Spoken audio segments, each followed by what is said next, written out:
The United States is planning to restrict American investments in Chinese enterprises, including Hong Kong companies, in sensitive technologies such as artificial intelligence, computer chips, and quantum computing. Some Hong Kong startups believe that, regardless of who takes over the White House next year, these restrictions will remain in place. But they think industries on both sides will still engage in rational cooperation and communication. Trevor Lee filed this report from Silicon Valley in the U.S.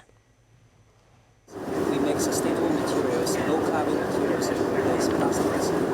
In the past 6 months, 5 Hong Kong startups have emerged in Silicon Valley, including a medical and environmental technology company co-founded by Eddie Yu. He and the founders of 4 other startups were arranged by the Hong Kong Science and Technology Parks to develop their business in the US. They raised funding and signed business contracts worth more than a total of over $15 million. Cosmetic companies would like to do more testing on this. The Biden administration is set to implement restrictions early next year on investments by American individuals and businesses in Chinese companies dealing with sensitive technologies. Yu believes that American companies will continue to approach international businesses from a commercial perspective. If American investors believe a startup has the potential to become a unicorn, they will be interested in investing, Yu says. As long as investors think that a startup aligns with their financial or philosophical goals, there are many ways to navigate the hurdles. One of the industries targeted by the US is artificial intelligence.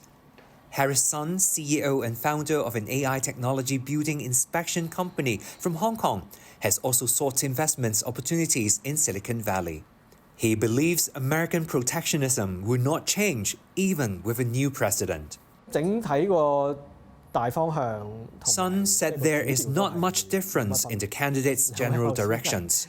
He added that American investors are quite willing to engage with startups from mainland China and Hong Kong and even invest in them. But if they come across 2 startups with similar objectives, scale, and potential, they may choose not to invest in a Hong Kong or mainland China company due to geopolitical tensions.